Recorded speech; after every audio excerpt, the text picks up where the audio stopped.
Good afternoon, ladies and gentlemen. I would like to welcome you to this event called Stopping IUU Fish from Entering the EU towards a new wide database for fish imports. And also thank you in advance for joining us to talk about this very important topic. My name is Quentin Marché and I lead the Sustainable Seafood team at ClientEarth. We are an environmental law charity who uses the power of the law to bring end-to-end systemic change. And we are organizing this event in collaboration with the IUU Coalition, composed of the organizations Environmental Justice Foundation, WWF, the Nature Conservancy Oceana, and Pew Charitable Trusts. I would like also to take this opportunity to extend a special thanks to the Wilson Family Foundation for the generous support to our organizations, which allows us to work more thoroughly on the topic of illegal, unreported, and unregulated fishing, as well as organize events such as this one. Today offers us a great opportunity to learn about a point most people agree on, the need to create further and stronger barriers to prevent IUU fish from entering the EU. As the world's largest importer, Europe has the responsibility to create additional barriers that would eliminate market access for fish that is caught illegally. There is already a comprehensive and strong framework provided by the EU IUU regulation, but today imported fish is still accompanied by paper catch certificates, which brings with it risks of fraud and the associated hurts for businesses and livelihoods of legal operations. One of the very concrete steps that can be done to overcome this is to use the system developed by the European Commission, the first EU-wide tool for electronic processing of catch certificates called CATCH. Today, we will hear firsthand from the European Commission about the system and some of its features. Then, we will hear about experiences from Spain and Germany that both have advanced national IT systems. Mrs. Bulova from FRUCOM will give us a perspective from the seafood importers. Mrs. Wanwepa Suwanarak from the Department of Fisheries of Thailand will then give us a perspective from a non-EU country on catch.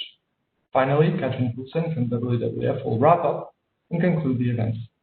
But before we delve into the details, I would like to give the floor to Mr. Karliskin, member of the European Parliament and chair of the European Parliament Committee on Fisheries, who will give us some context for the discussion and set the scene. If you have any questions during the session, please address them in the Q&A to all panels, but say to whom, please, you are asking the question. So select the option to all panels. Mr. Karliskin, the floor is yours. Thank you very much. Just to check, can you hear me loud and clear? Yes. Okay, great. So thank you, ClientEarth, for the organization of this event on these topics, which is at the heart of our current work in the Fishery Committee. As you said, fighting IUU fishing is something really important. This is one of the cornerstones of the EU fisheries policy. It has been reminded in the Farm to Fork strategy. This has been reminded in the biodiversity strategy, two important strategies that have been presented recently by the European Commission. IUU fishing has to be treated with a zero tolerance mind. This is important because we need it's important to have it in the strategy, because fighting IUU fishing is very high in the EU agenda, and this means that we will have to have means to do that.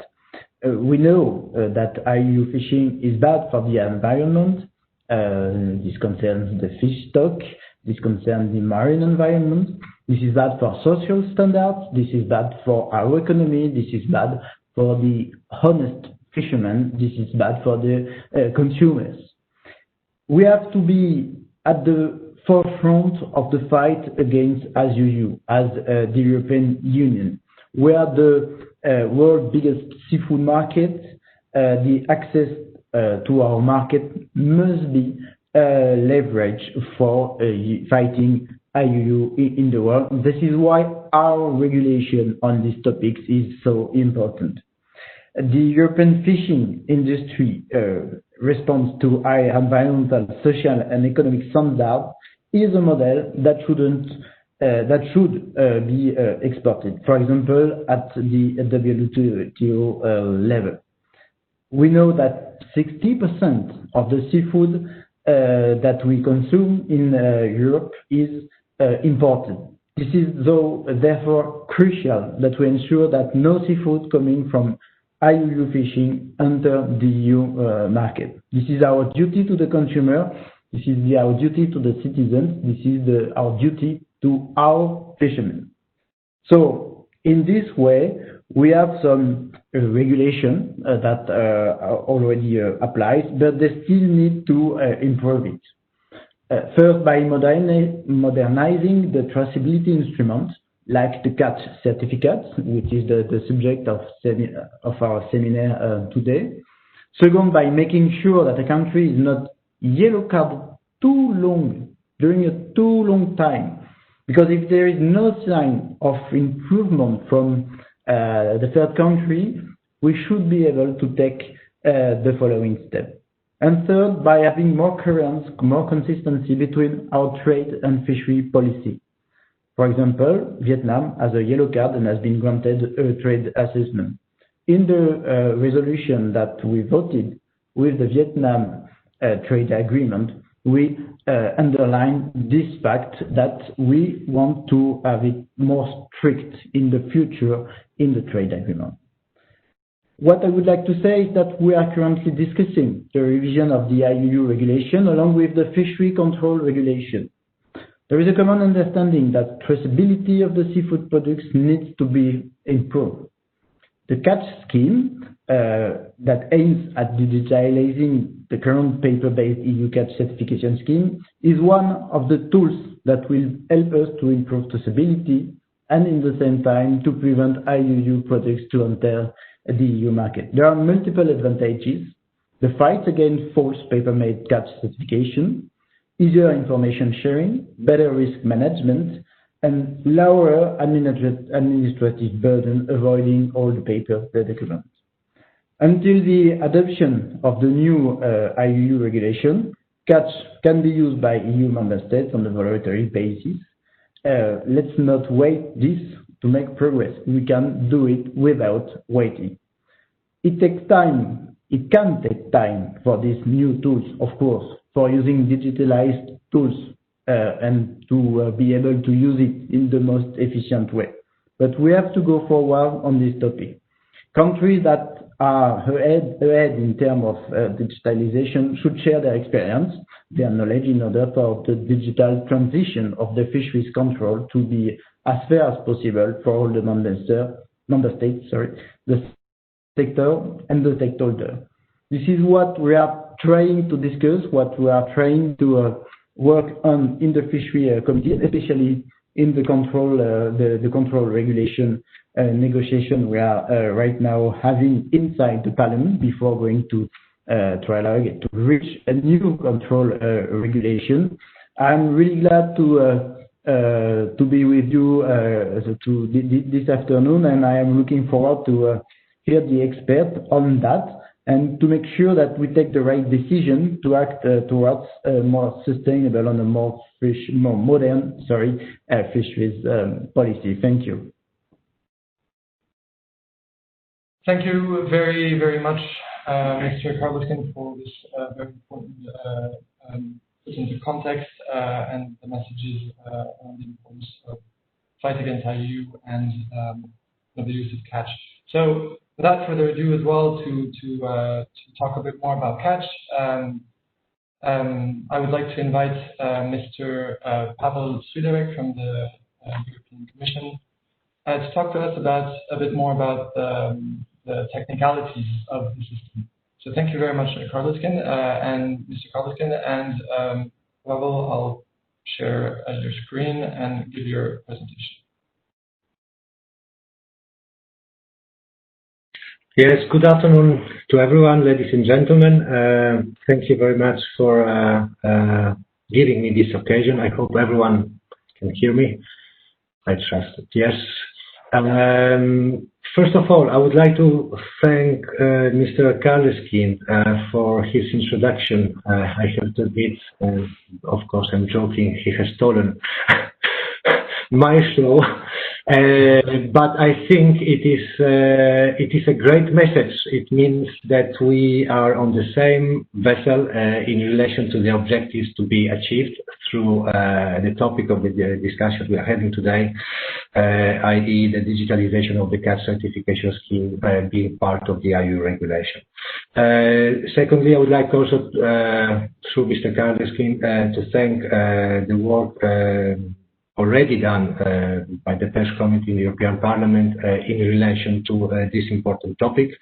And we see the added value and the depth of the discussions that are taking place there. So again, I think it's a good and positive message for the achievement of the objectives that lay in front of us. We can skip that too.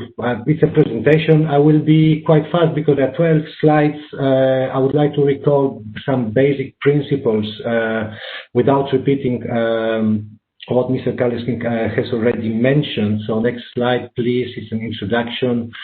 The CAT certification scheme.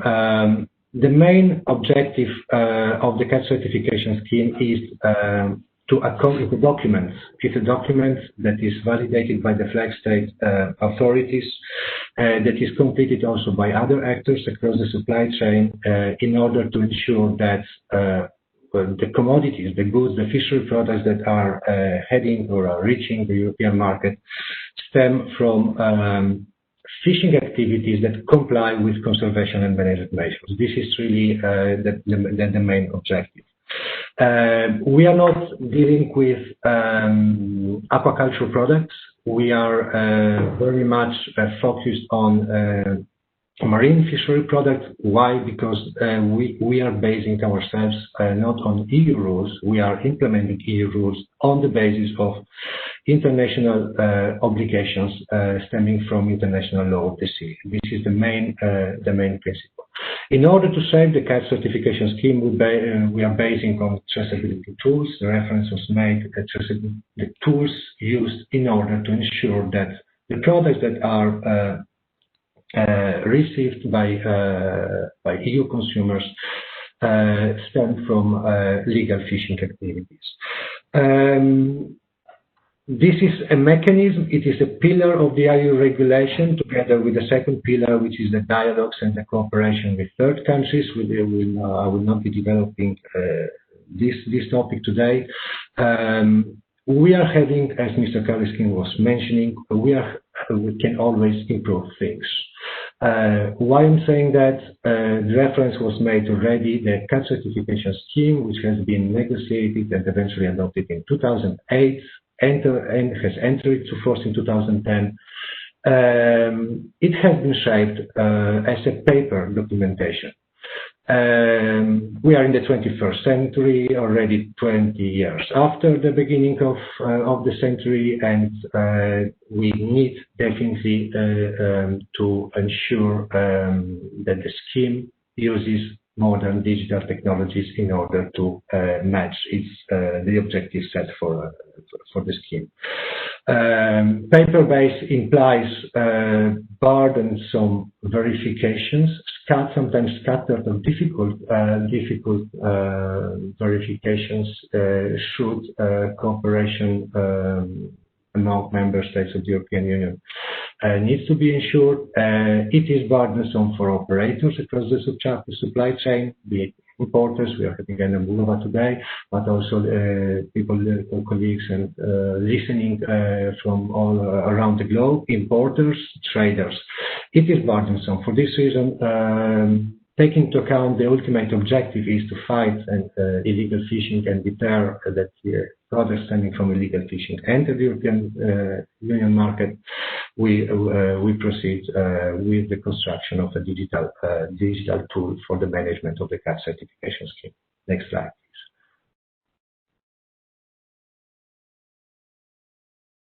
So, moving to, it's an acronym, CATCH. First of all, I would also remind a few things. There's a Council communications, all member states introducing the international ocean governance. We are having a strong mandate also from the European member states in order to build an EU-wide system. Having 27 systems interconnected, it is a waste of energy and a lot of energy to be devoted. Of course, we have to take into consideration existing systems to the extent that they can add value to the functionalities this system called CATCH will provide or can provide already today, because the system does exist. Paramount objective is to strengthen and improve the ability to check and verify CATCH certificates and accompanying documents for products that are being imported in the European Union. First of all, big important issue that is related to the EU-wide system is the capacity for the system to handle quantity management and avoid abusive utilization of paper. Today's paper-based CATCH certificates. It will definitely support risk analysis for competent authorities in charge of checks and verifications. It will definitely level the playing field across the European Union. Here the last point is reduce administrative burden. I'm part of an administration, but I have to underline also that the objective is to make the life easier for legitimate trade as well. So a lot of importance. The objective is to reduce administrative burden for all stakeholders that are involved across the supply chain in relation to the management of the CATCH certification scheme. Next slide, please.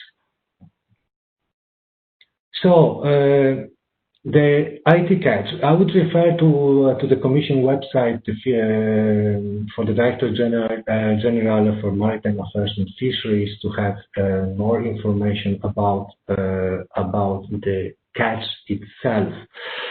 First of all, the most important element, the CATCH, it does exist. It has been officially launched last year. It reflects today's CATCH certification scheme. The CATCH certificate does exist, on which Mr. Kalliskin and all members of the European Parliament, as well as the European Union member states, are bending their heads now in order to look how things can be improved.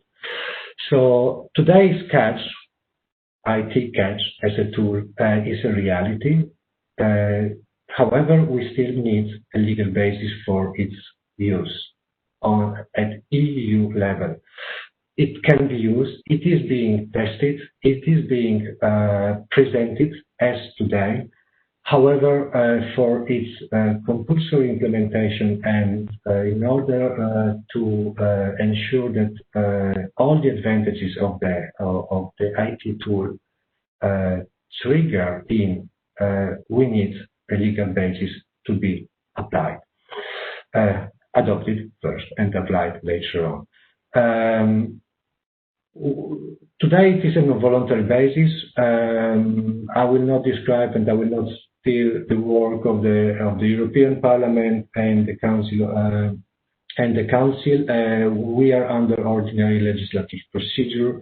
We hope that the agreement on the new legal basis will take place next year.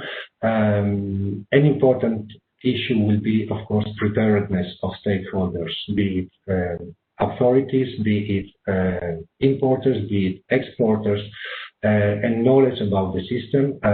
For sure, an adequate period of time will need to be taken into account in order to trigger in the compulsory use.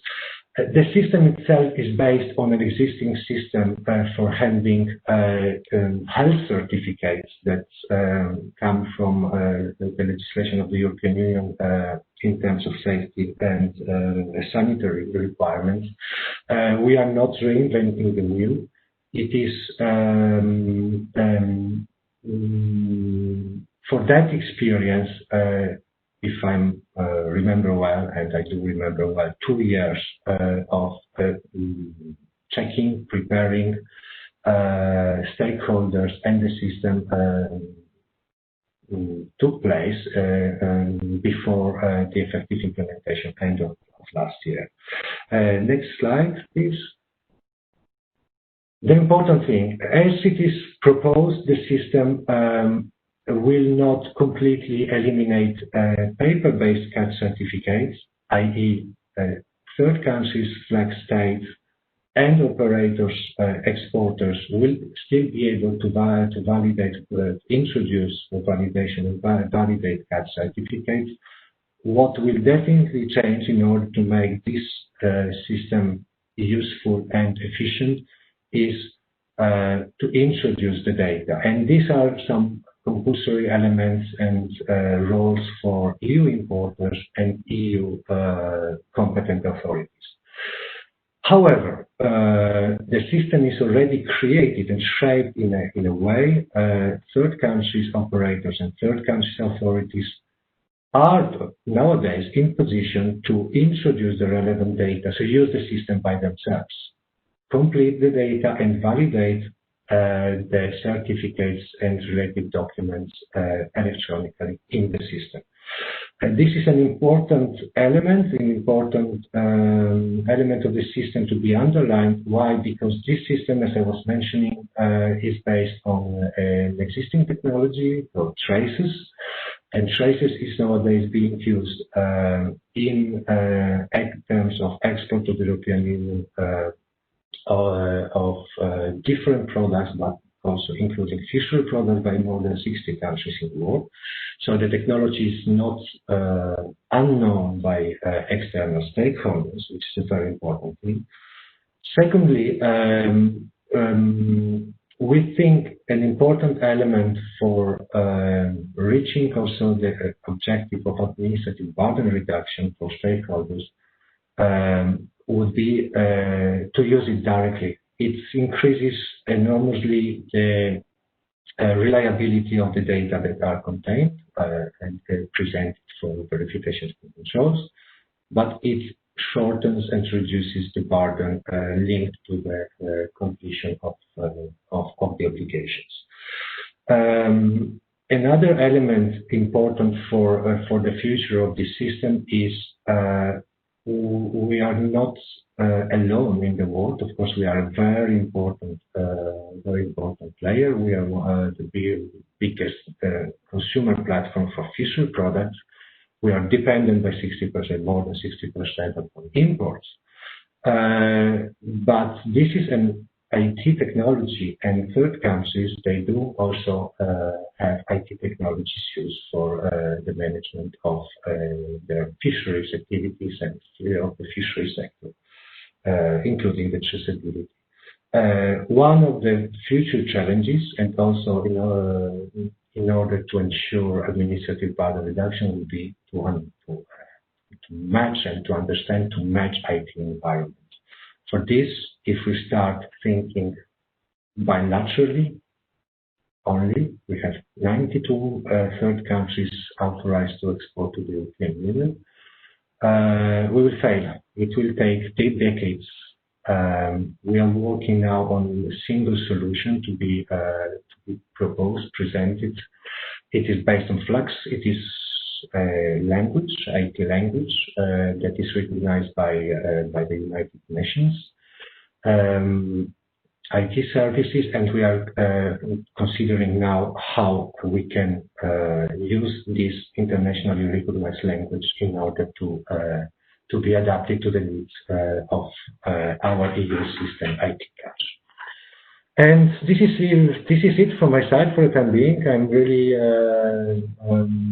waiting for questions and for a bit of discussion around this system. And thank you very much for your attention. Thank you.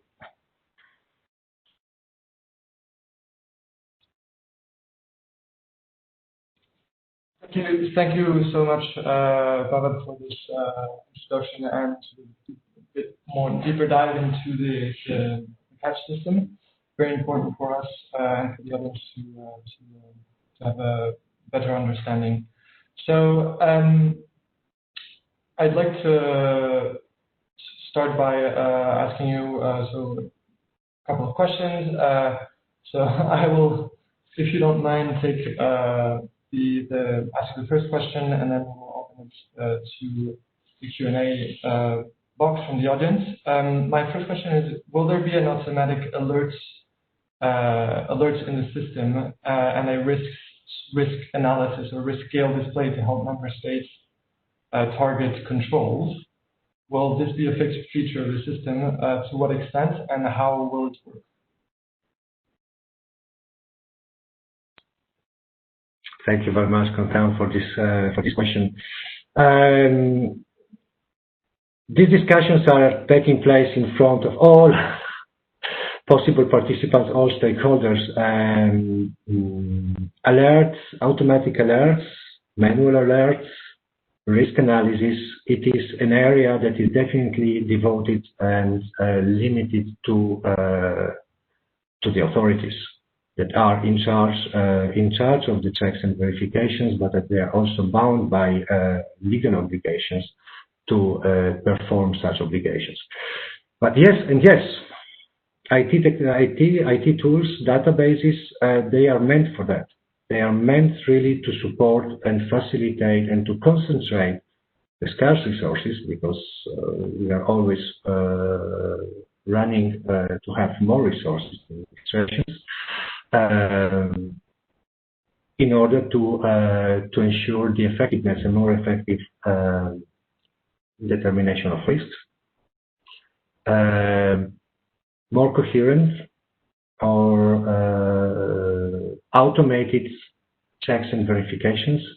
This is the reality, but I have to say, this is a reality that is to be discussed and is being discussed with the competent authorities. It is the paramount objective of this scheme to ensure that products that are entering the European market are the ones that should enter. So to avoid that really products stemming from illegal fishing are entering the market. And of course, these kind of features are in support of the legitimate operators that really want to make their lives from the business in the fishery product. This is my reply to the question. Thank you very much. And maybe another question. How can third country catch certificates be controlled, namely the total weight not be exceeded until catch is implemented? And so this is a question that was sent to us before the event. Yeah, thank you. I didn't unmute myself. With the risk my cat start meowing. In relation to third countries or any stakeholders, as I said, there are specific features of the system that are in support of the member state authorities to ensure that the products that are entering are not stemming from illegal fishing, as well as there are not abuses across the supply chain by the use of fake or certificates. One of the elements is the quantity management. We are having information contained in the catch certificate and related documents in relation to the weight and to the commodities themselves, the description of the commodities. These elements and this kind of analysis verifications are part of the checks and verifications obligations as laid down in the union law. So this is kind of information that is not for the public, but it is rather for the authority. We draw the attention of those who are representing the industry. I think everyone in the fight against IUU fishing, everyone has a chunk of responsibility, business included, or in particular as well.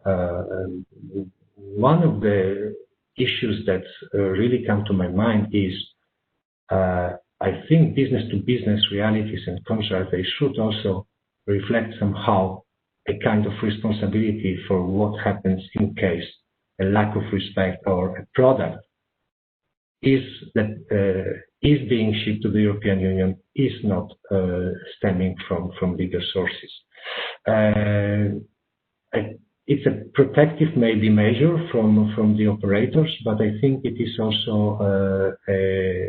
an area where operators, business to business, they have to reflect upon on how to ensure or avoid problems with the good in relation to the good they are trading.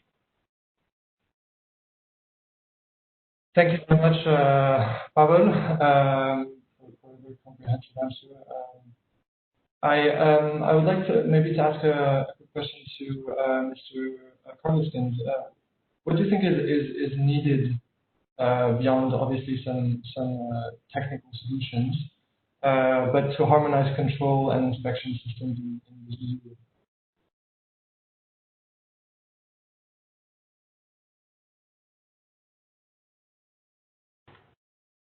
Can you hear me now? Yes. Okay. Your question is what should be done to harmonize control in the EU, isn't it? Control and inspection, yes. Oh, okay. Systems in the EU, yes. Well, your question is really, really, really wide, and to be honest, we are discussing. It has been months we've been discussing about the control regulation. So I would be. It doesn't be easy to answer simply to your question. The fact is that we are trying to give common rules to all the sector, to all the actors in the European Union. So I can't answer simply right now, but just be sure that to illustrate this fact, on the control regulation, we have tabled almost 1,000 amendments to the basic regulation, to the basic proposition of the Commission. So you can see that the Parliament is working on that, and I hope that before the end of the year, because we have to find a way to implement the new regulation without waiting too much, but before the end of the year, we will have a first try of vote about these amendments to get into trialogue for 2021. So that is what we can do in the European Parliament to make this happen.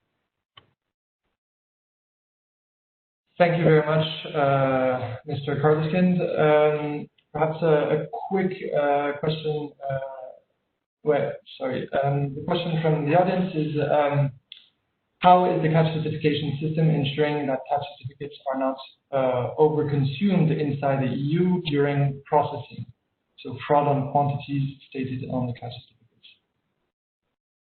So that might be for Pavel. Thank you very much, Mr. Carleskin. Yeah, thank you for this question. It disappeared, so I will not be able. Just a really. Sorry, but if you could be brief, just so we can move on after this last question. Thank you.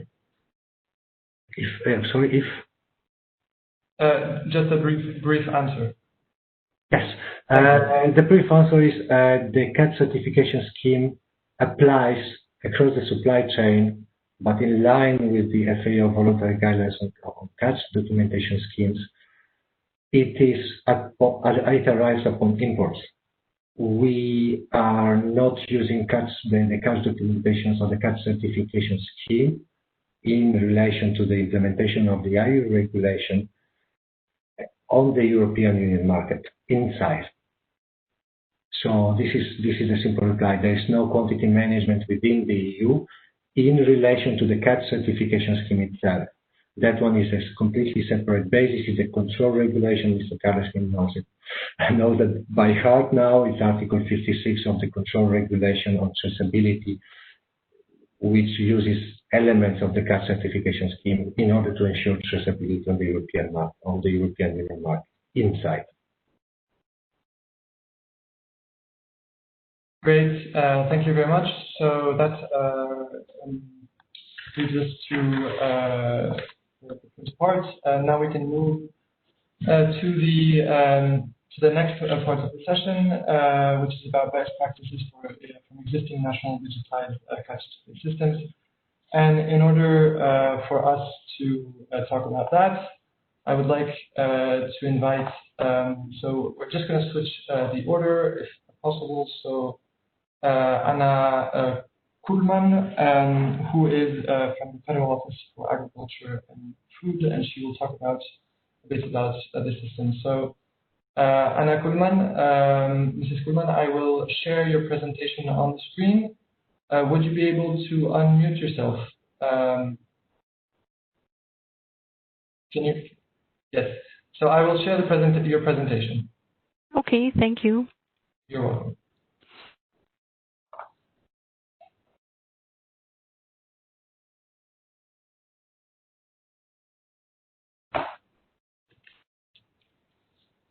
So can you see it? Yes, thank you. Good afternoon, everybody. My name is Anna Kuhlmann from the Federal Office for Agriculture and Food in Germany. And thank you very much for organizing this interesting event and for giving us the opportunity to present the German IUU control system. It's called FICON 2. Next slide, please. In Germany, we have a very large number of importer declarations every year, combined with around 45,000 catch certificates. We have more or less 21,000 declarations, of which 18,000 permissions are issued and 3,000 declarations are refused. Most refusals are based on incorrect information provided by the importers, due mainly to typing errors. But in order to control the large number of declarations more effectively, we have developed FICON 2 during the last years.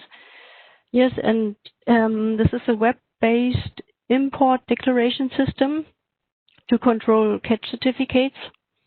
And it includes a risk management system to have the possibility to prioritize cases according to their IUU risk. Next slide, please.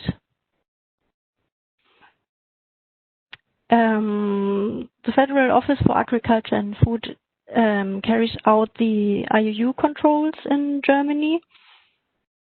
We control the catch documents and, if necessary, the accompanying documents. We check them on the basis of the risk management. And if the documents are okay, the importer receives a digital BLE permission. Then the German import customs offices clear the goods for import after receiving the BLE permission and the veterinary inspection documents from the importer.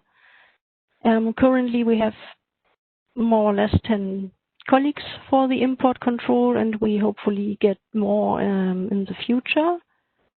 Next slide, please. Here's an overview about the import procedure in Germany.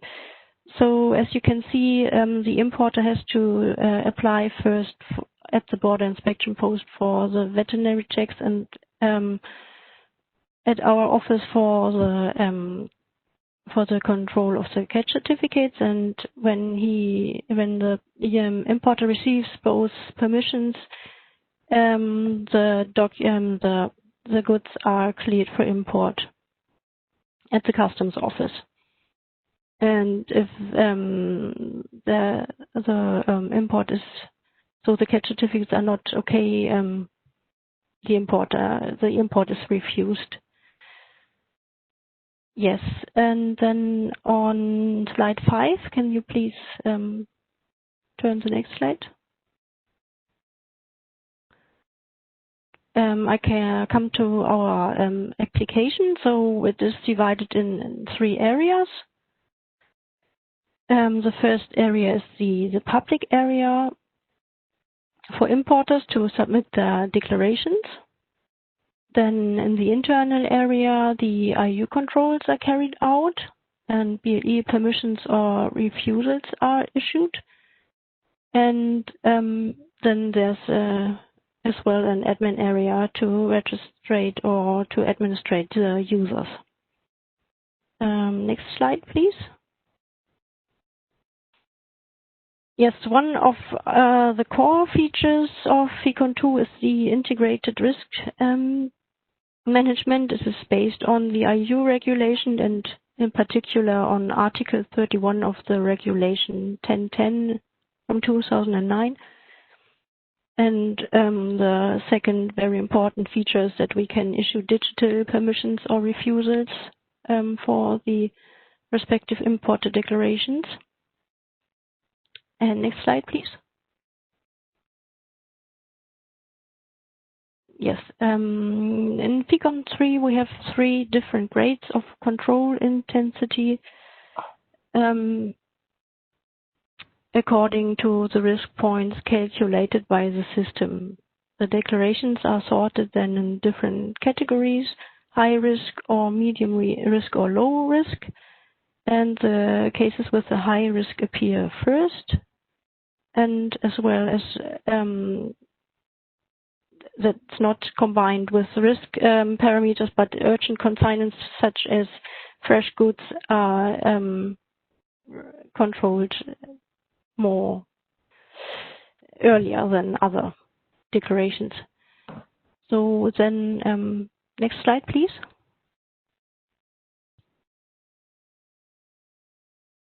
Can you turn the next slide?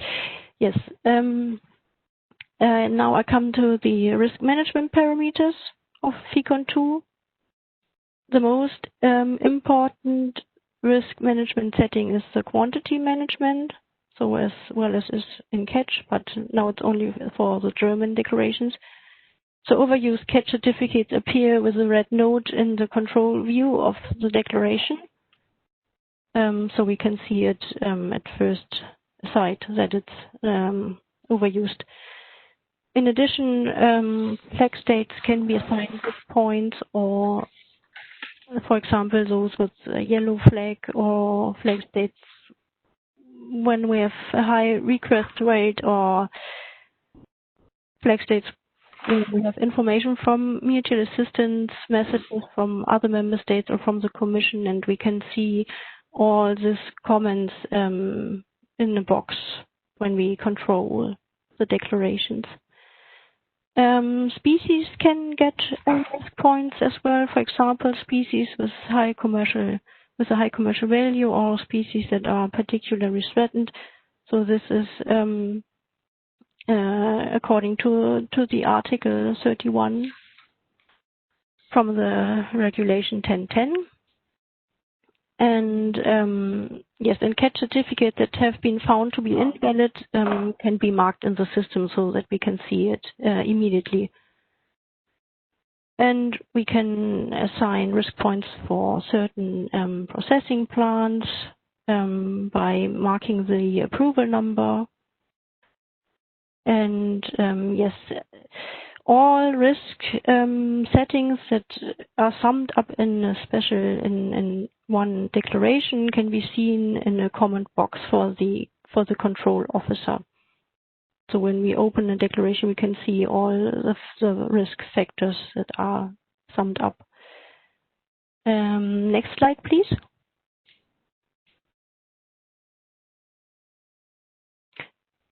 Yes, and then we have additional risk parameters such as the means of transport. For example, container numbers that are declared twice a week are shown automatically as a risk. And we can set risk points for transshipment and processing countries if there are any suspicious issues. And health certificate numbers, common health entry document numbers can be marked if there is a notice from the authorities. And yes, new species can be assigned with points. So when we have a new species entering the German market, we can set points for that species. And yes, the system conducts also plausibility checks on the basis of implemented typing patterns, and also shows up a warning if a declaration has inconsistent data entries. So if it does not match with catch certificates before. Okay, next slide, please.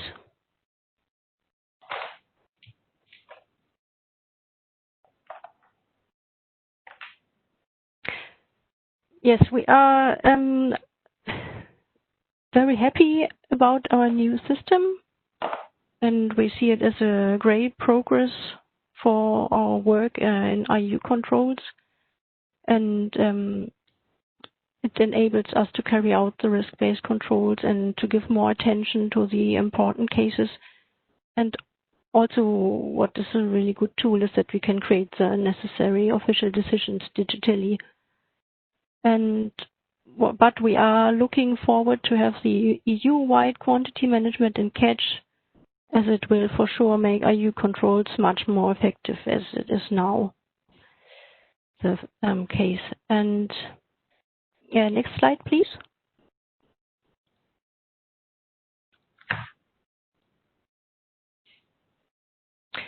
Yes, what we expect in the future concerning catch is that we want to have more exchange on important features with the Commission and between the member states. And in the last month, there was not so much exchange as it might have been better, because yes, we think we need especially an update training. The last training is, I think, 1 year ago. Yes, so an update might be a good idea to understand. I think there are many new functions now in catch we don't know, and yes, and even to understand the already existing function, it might be a good idea. And what be as well very interesting for us is to know the risk management that might be implemented in catch, because we have now a very good, in our from our perspective, a very good risk management, and we want to keep that in future. And we are very interested how catch will work with risk management, including. Yes, so that was it from the German system. Thank you for your attention.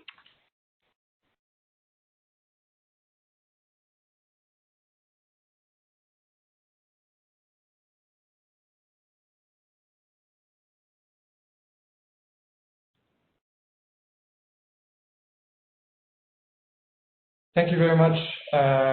Thank you very much, Anna, for a very interesting presentation, and also showing how comprehensive the German system currently is, with some very interesting features such as risk assessments, which is very important as a tool for what we're looking for. I think we can just continue and give the floor to Ana Bulova, who will, before we come back to Spain, who will explain the benefits of and expectations of catch for very important other stakeholder, which are seafood companies. And Ana Bulova is the Secretary General of FUCOM, and she will explain it better.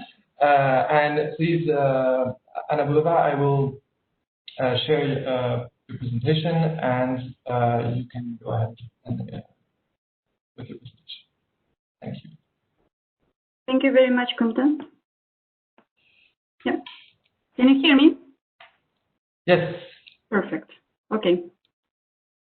So thank you very much, first of all, for organizing this. I think it's a great opportunity to speak about, the different points of view from the political perspective, from the Commission perspective, from NGOs. Very important also is to listen to the point of view of the governmental representatives. So I'm really looking forward to the continuation of this and to the questions.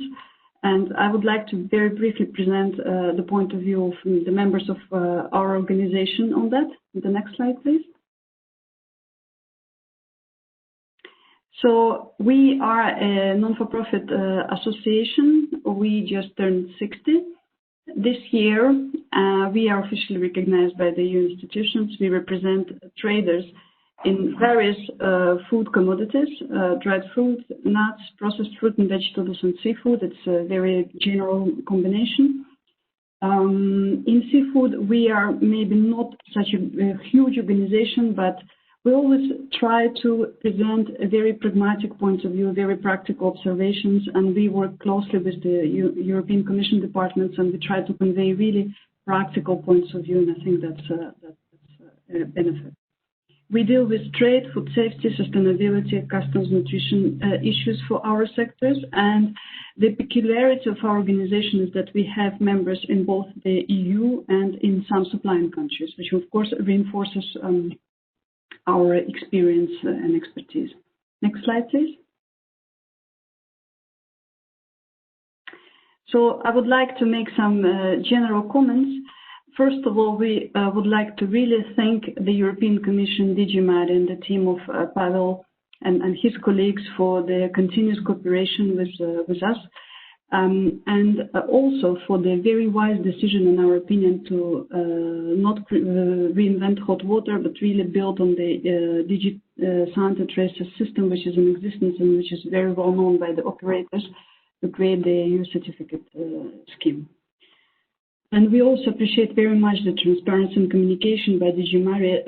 I've been working in this sector for many years, and it's in the last years it's really great improvement. So that's thank you very much. Just last week we had the opportunity to listen to the update of the team about the news of the current countries and the future of the catch system. This is really great and very much appreciated. And I would like to come back to what Mr. Carlos Kint mentioned in the beginning. He said, okay, it's our obligation for the consumers, for the citizens, and for the EU fishermen. And I would add to that, it's also an obligation for the other operators, in particular for the importers, because they are part and parcel of that system and a very important part, like Paolo mentioned as well. The companies in general are there for the long term. We deal with our members, and in many, many instances, these are family businesses that are there for several generations already, and people are interested in smooth trade and being in compliance with the legislation. So they're the first ones to vote for legality and to manage the best way the risk of trade, of course. The next one, please. So I tried my very best to collect the practical information from the operators of what they see right now in the system, who's using it, who's not using it, what is the feedback. So I made a round of several contacts and calls with the operators in various countries, and here are some of the feedback that I can share, and that's extremely practical. You will see it's not really broad political statements, but I try to keep it deliberately very, very pragmatic. At the moment, the uptake of the new system by our members is quite limited. I was able to find some operators that are using the system already, as training purpose mostly. But at the moment, what we see is that they receive paper documents, they check, verify, and send to authorities for approval. On a general note, the members do support the objectives of the EU proposal of making an electronic scheme under conditions. As always, the devil is in the details, so that must work practically and work very smoothly, and that's, of course, very important for the day-to-day operation of business. So one of the feedback given by the operators was that the system must become a traces for health certificate. That is the system to go to and enforced and the one applicable. And it's also important that third countries start using that as well. Why is it so? Because simply for, you would understand from the operational perspective, if the importer is the one starting to insert all data from the beginning, it's just a lot of work. So that has an impact on the workload. And of course, one very practical but important thing linked to that is it possible to clone the data? That is, if an operator already has the profile, all the details, is working continuously with the supplier. Is it possible to smoothly and conveniently copy-paste the data without the need to spend time unnecessarily recreating that data? So that's a very practical thing, and we had already discussed this part. The next one, please. Yeah, and here I would like maybe to illustrate that point from the perspective of trade. How does it work? Well, operators would mostly use the letter of credit, and so here there are three elements, I think. One is the physical, what is happening to the goods themselves, how are they transported, processed, etc. The second point is how the documents are managed, and the third point, how the finance is managed, because it's also paid, of course. So basically, the operator typically gets the electronic documents 1 or 2 weeks before arrival to the European port. Sometimes the operator would receive draft documents when the bill of lading is issued on departure of the vessel from origin. The operator pays against receiving the original of documents in normal times. Receives bill of lading, health and cash certificates sent to the authorities and gets authorization.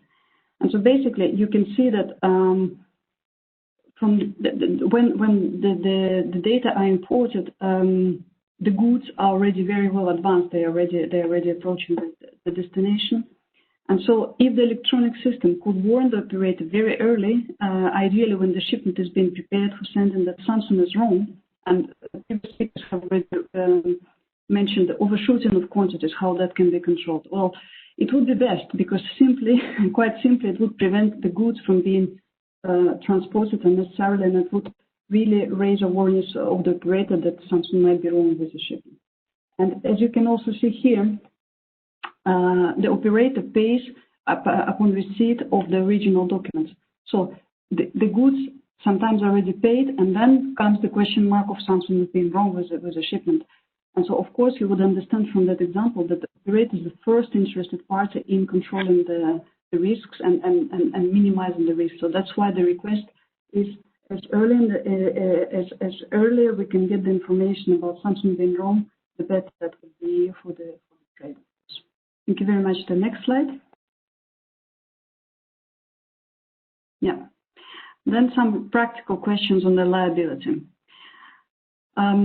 Yeah, I think I really must underline the fact that the absolute majority of trade is small companies. These are the SMEs, and of course they do their very best to make sure that the supply is trustworthy and have the great commercial relationship, because it's in their interest, of course. It's in the commercial interest of the business itself.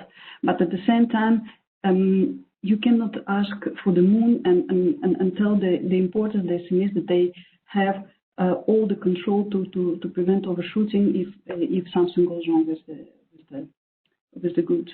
So this again stresses the need for the importer to see if there is a problem with the shipment, with the cash certificate. The sooner the better. And then we have already heard from Ms. Kaufmann, and thank you very much for sharing the information on the journal system. It's really, really useful. That roughly 3,500 certificates get rejected out of the total of 21,000 and some, which is roughly 15%, I think. And she pointed the clerical errors as being at the origin of that. So this is something that I would also report from the importer's perspective, that if with the IUU cash certificate the system is intended to be completed from the very early in the chain, then the number of potential errors would be bigger because more people would be simply involved in that. And so if the practical issues or the issues of clerical mistakes are popping up in the system, then of course it would be good to foresee for the the revision of the future system, the training, so whatever it needs to be done to improve the easy flow of goods and legal, of course. And then, so of course that means that resources have to plan for that, and that has to be factored in the development of the system. And one of the operators brought the practical example of traces that there seems to be an issue with seafood mixes where it is it is not really a problem, but it's just time consuming because some operations have to be done manually.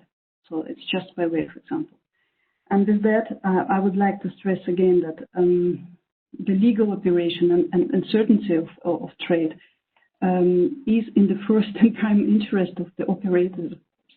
So we are all in for the legality, and we do support the system, but it must also work on a practical basis, of course. And with that, I thank very, very much for the organizers and all the other panelists and participants for giving this opportunity to share our views. And look forward to questions if there are any. Thank you very much.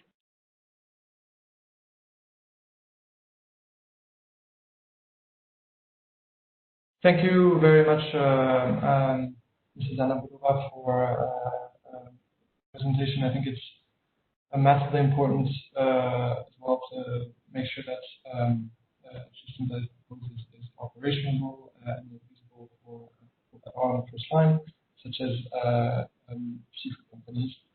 And it's great to have some perspective from the sector. Thank you very much for that. I'd like to just ask a question to Mrs. Anna Kuhlmann, and then we'll come back to Mrs. Mrs.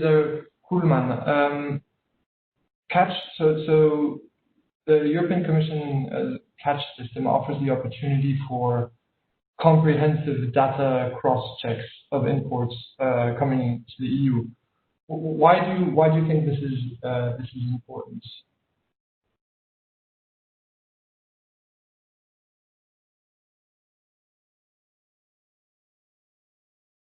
From our perspective, the most important thing of catch is the quantity management. Because without an EU-wide quantity management, the whole control effort is not worth as it could be. Because we don't know which catch certificates are declared in other member states, and as long as we don't know if a certain catch certificate is presented 10 times in other countries, it does not make sense. So what do you mean with data, with these data cross-checks? No, do you mean the weight, or what do you mean? Yeah, so there's a mix between the weight and obviously to make sure that there's no duplication of the information, and basically use that catch certificates cannot be used multiple times and things like that. But you've answered the question very clearly, Mrs. Kuhlmann. So maybe a follow-up question on that. How is it ensured that products rejected by the German catch certification system presented by Mrs. Kuhlmann do not enter in the EU through other countries?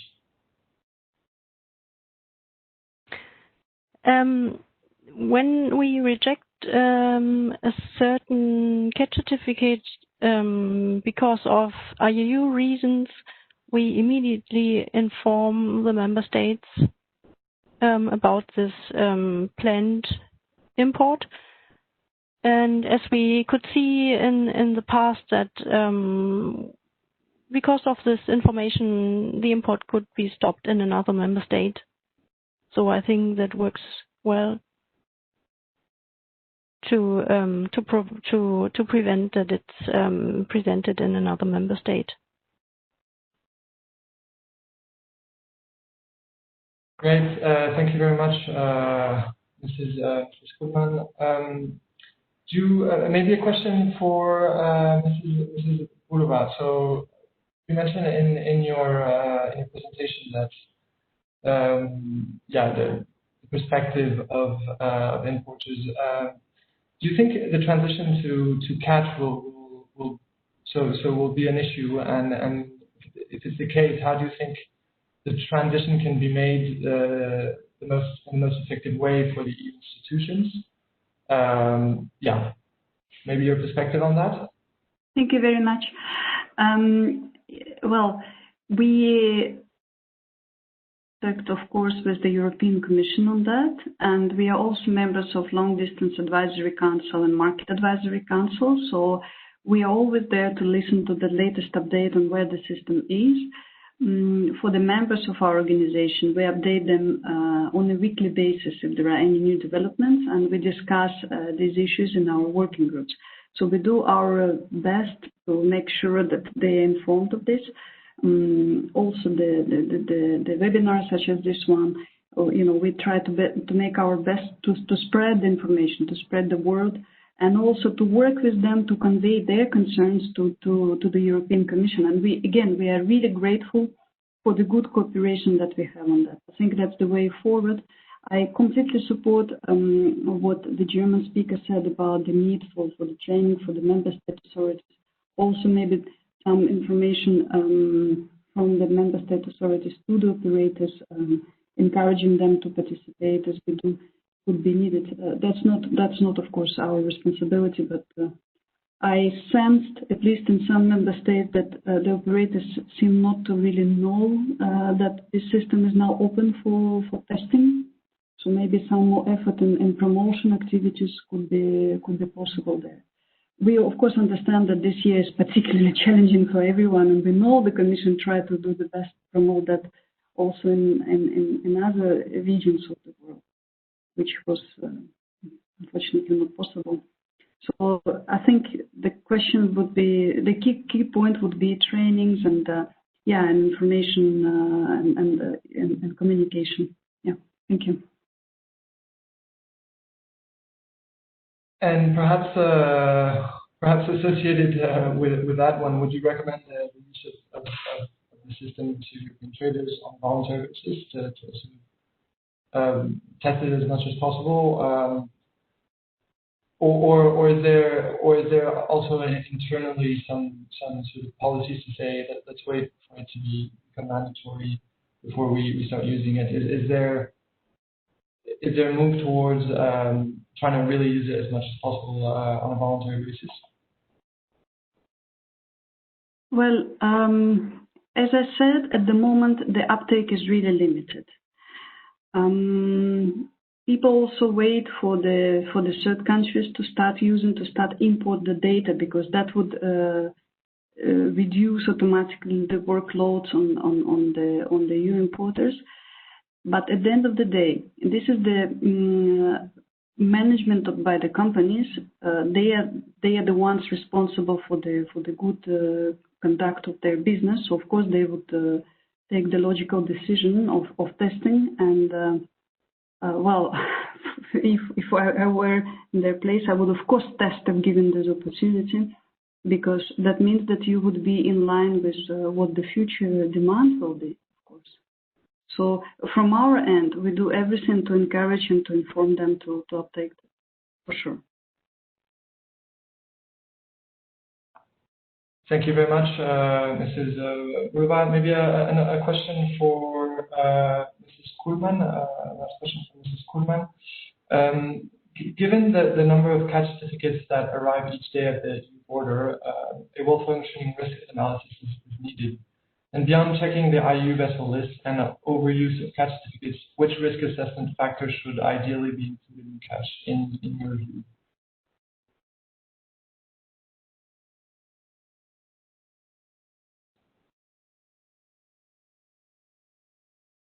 Hello, Mrs. Kuhlmann, can you hear me?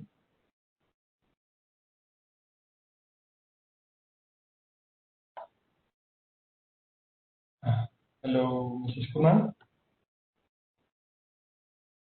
Okay. So, I think we have a problem with connection.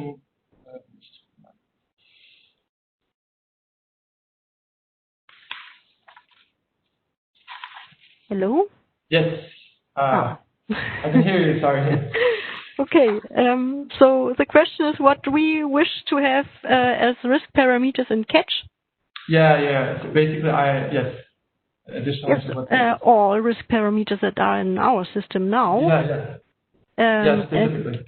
Yes, and if possible, to have the possibility to communicate easier with member states, so maybe in the system itself. And yes, I think yes, one of the biggest advantages is the quantity management. But still, if we have the risk parameters that are mentioned in the regulations, that would be fine to have them digital in the system. So that would make the work much easier. And yes, I think technically it's possible. Yes. Sorry, I can't. Thank you. Thank you. That's perfect. Thank you, Mrs. Goodman. So we'll just move on to showing you the message from the Taiwan Department of Fisheries. So Mrs. Wanwipa Suanarak, Director of Fish Inspection and Quality Control Division from the Department of Fisheries of Thailand. So we have a short video message from her, and I will be playing it now to give a perspective from non-EU countries.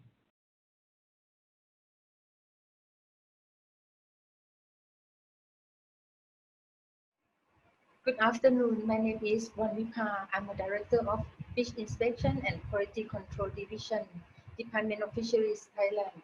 I would like to present to you on views of Thailand to the EU catch system. I'm pleased apology that I cannot join the webinar lively today. I also like to share to you the efforts has been taken by Thailand on combating IUU fishing first, and then some views of Thailand on the EU catch system, which is an IT system. To take effective actions against IUU fishing, Thailand has reformed all fisheries control systems and resulting to lifting the EU yellow card in January last year. The fisheries reformation will include in 6 aspects, namely legal framework, law enforcement, fleet and marine resources management, the MCS, upgraded effectiveness of the traceability, and the labor issues in fishery sector. Thailand is one of the main producers in the world. The fish raw material used in processing are obtained from import and catch caught by Thai flag fishing vessels. Thailand laid down the system for control and inspect along the production line to ensure the quality, safety, and IUU free. Thailand has a system of issuing the health certificate accompanying the exported products in accordance with the requirement of importing countries. The catch certificate is also validated to prove the product free from IUU fish. The traceability is a mechanism to monitor and inspect the fishery products from the source of catch and along the supply chain to prevent the entry of IUU fish into our supply chain. Thailand has developed 2 electronic traceability systems to increase the efficiency and capacity of Thailand traceability system in relation to both domestically produced and imported fish. First is the Thai Flag Catch Certificate System, or the TFCC in short. Second is the PSM Link and Processing Statement System, or PPS in short. Presently, 2 major electronic systems for monitoring Thai flag fishing vessels are introduced: Fishing Info System and TFCC System. The 2 electronic systems can be linked and trace back the information throughout the whole supply chain, from origin of fish until issuance of catch certificate. The traceability system for the import fish, or we call PPS in short, has been fully implemented to effectively trace and therefore control imported fish from the point of landing through exporting. The system clearly increases the transparency and accountability within the fish products chain of custody. The PPS system comprises of 2 main components: which are the PSM module and the PSE module. We can say that both electronic traceability systems we use for monitoring Thai flag vessel and imported fish are enable Thailand's traceability system to be more effective. These are important innovations which significantly increase the capacity and capability of DOF officials to control the fish and fish products to the chain of custody. The most important aspect of this system is the support provided through the information exchange involving all stakeholders. This significant increase in transparency has developed a competency traceability system that ensures that no IUU fish enter the international supply chain through Thailand. A part of the strong will in combating IUU fishing, the Thai government has a policy of Thailand free from fish and fishery products derived by IUU fishing, or a policy of IUU free Thailand. This policy is aimed to ensure that import fish and export products are not derived from IUU fishing activities, and supply chain are free from IUU fish, and to show that Thailand can maintain the efficiency of combating IUU fishing. The last slide is the views to the EU catch system in brief. First, exactly Thailand to support the EU to adopt the catch system, which expected to cross-check data and information in the catch certificate, and can help to prevent the double use of the catch certificate, which further prevent IUU fish entry the EU market effectively. Second, Thailand would like to propose that the EU should have the mechanism to share the information in the EU catch system in concerning necessity and useful to relate exporting countries, for example, the double-use catch certificate or the flood catch certificate. This is to increase cooperation on prevention of IUU fish use or fish fraud in the short term and effective manner.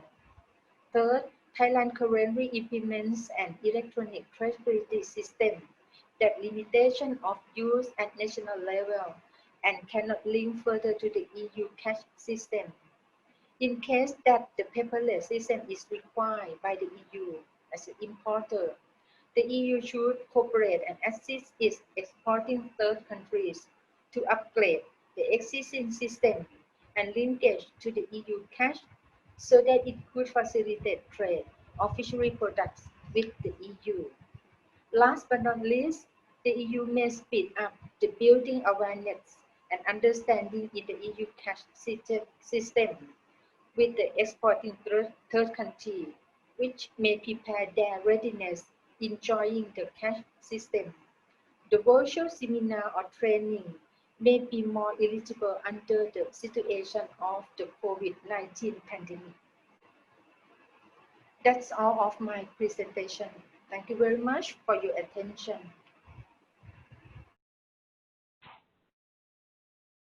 So that was a message from Mrs. Wanwipa Suwanarak, Director of Fish Inspection and Quality Control Division of the Department of Fisheries of Thailand.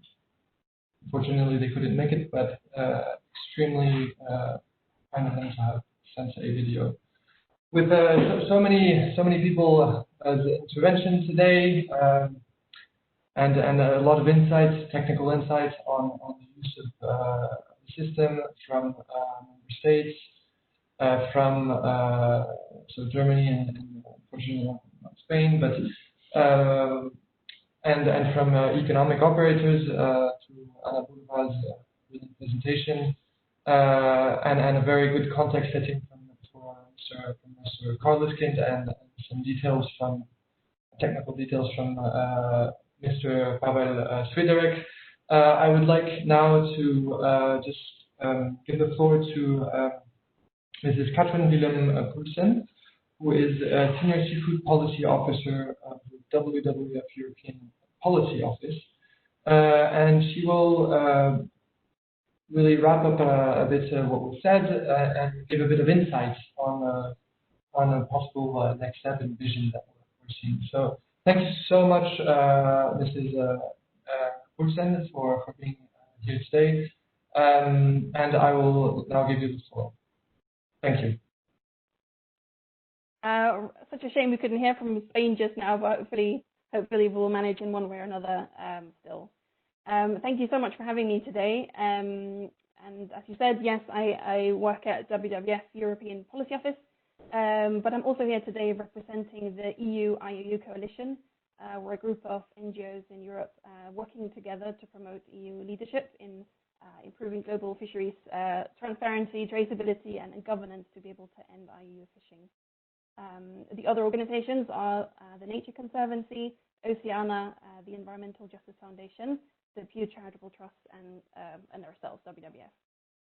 So other speakers have already highlighted the destructive power of illegal fishing, both in terms of the economic, social, and environmental ramifications. So I won't go into this, but I figured we could take a step back first and look at some of the problems which have sort of led to the necessity of having the catch system. So recently, actually, both the IU Coalition as well as ClientEarth have conducted research that found weaknesses in member states' import controls and also uneven standards, which could be providing a route for non-compliant products to enter the EU market. So as we heard today from Germany, and this is also the case for the other large importing member states like Spain and France, they receive anywhere from 40,000 to 60,000 catch certificates each year. So it can be quite difficult at a member state level to see where there are patterns that are forming. And the conclusion of our research was that there seem to be trends in trade flows, which suggest that operators are that might be exploiting some of those EU borders, which could be perceived as more porous to import high risk or potentially IUU products. Equally, something that was quite interesting that came forward there was that there were even trade anomalies, even in those countries that we don't normally consider to be major markets or major seafood importers, even in landlocked countries. So this really led to a realization that there is a real need for a coordination and a harmonization of import controls in a digital way across member states, including those countries that are transit countries, and especially having a risk-based monitoring, given the vast amount of catch certificates that arrive in the EU every year. And obviously, structurally, there will be issues with a paper-based system, as Pavel also mentioned earlier. So arriving at this point with a fully functional catch system, this is great news in our opinion. We really strongly believe that it is only through a harmonized, risk-based implementation that illegal products can be really avoided in the EU market. So some of the advantages that we can expect, which have already been highlighted, obviously having an EU-wide quantity management in order to avoid overshooting of catch certificate quantities will be really vital.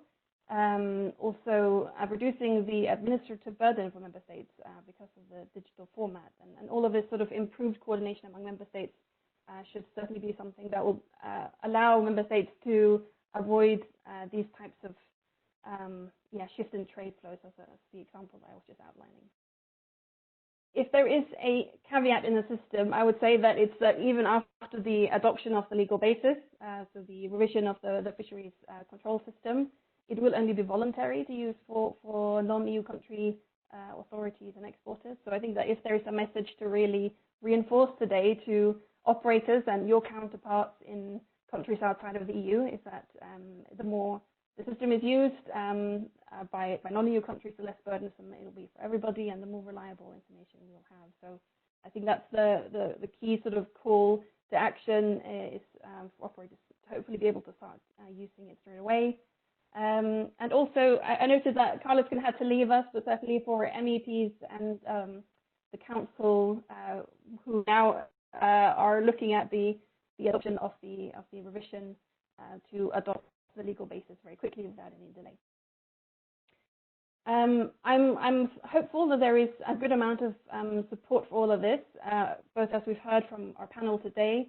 I'm also aware that there is a collective of seafood supply chain companies in Spain and beyond who are currently preparing a joint statement in the context of the revision of the fisheries control system, who are asking EU governments to provide a solid legal framework to strengthen the control of fishing activities and specifically adopt the necessary measures to eliminate IUU fishing, including the implementation of an EU-wide database for seafood import catch documentation.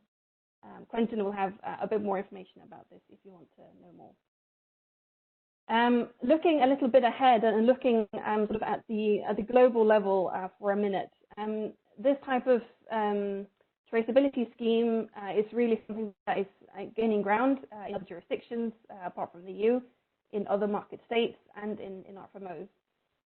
From our point of view, this is really great news. The more of the global seafood market is covered by traceability schemes, the more difficult it is going to be for illegal operators to seek out and exploit sort of markets of convenience or any weak entry points. There are a number of other catch documentation schemes that exist today, in addition to the IUU regulation and this whole system that we have here in Europe. On the American side, they've got their seafood import monitoring program. It works slightly differently, but it's the same objective. Also at the RFMO level, there are a number of RFMOs that have a catch documentation scheme for the species that they regulate. So that will be ICAT, CCFBT, the IOTC, and CAMLAR. And additionally, there are also other developments that are currently happening. Some of the major market states are working towards their very own catch documentation schemes, particularly Japan, which is the third biggest market, so really important, as well as Canada, and there is also development in certain RFMOs. So whilst all of these initiatives are incredibly worthwhile and to be celebrated, really, it is a slightly clustered situation that emerges because the schemes that exist today, they differ in how they operate and what information they require. So we certainly see some opportunities for some better information sharing between these systems, and I think that seafood supply chain stakeholders are certainly very conscious of this issue. Whilst being very supportive of traceability schemes, I think they're also quite aware of the challenges in trying to adhere to different types of systems. So, Quentin, I don't know if you have my slide ready. If you can put it up. If that works. But certainly there is a growing awareness of the benefits of bringing systems together and aligning the key data elements, so that the data fields are required to be recorded and transmitted through the supply chain to bring those more into alignment in line with best practices. This is something that would help fishers and supply chain actors who are marketing or trading globally, and is something that is also going to reduce the cost of complying with multiple systems at once, and ideally also prevent trade diversions of illegally caught products. And again, these types of things will be able to drive down the bureaucratic burden and in fact facilitate trade. So I'm very happy to be able to share this statement with you today in support of consistency among import control schemes for seafood. This is an excerpt of the statement. It's not particularly much longer in its entirety. It's already been supported by Europesh, the Global Tuna Alliance, OPAGAC, and FRUCOM. And so what it speaks to is of a call for those market states, trade blocs such as the EU, RFMOs that currently have import control schemes in place or are contemplating introducing them in the future to try and align the data that they require following best practices. So it's not a demand for a single global scheme or a one-size-fits-all solution, but rather a recommendation to make sure that there is an amount of consistency among schemes. And certainly this is something that will help in terms of ensuring compliance and to be able to accurately and quickly be able to adhere to those standards. So yeah, we are already in touch with further companies about signing up to the statement. And if this is something that resonates with you, then please do feel free to get in touch. So this was really just a bit of a taster of this upcoming work, and we plan to launch it a little bit more formally later on in October. But yes, I think I will leave it there, and I'll hand back to Quentin. Thank you so much.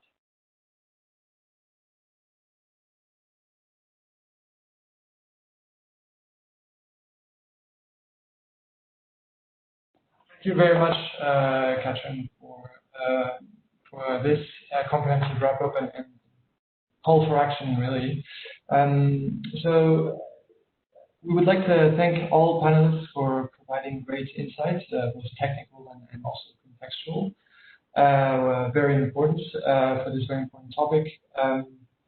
And also ask apologies for the slight mishap for the intervention of Spain, but we will make sure that we will communicate points that Mrs. Marta Lopez wanted to make during her intervention. And without further ado, I then will close the event and thank very much all attendees as well for joining and taking the time to come and listen a bit more about this topic. Thank you very much and have a great afternoon. Goodbye.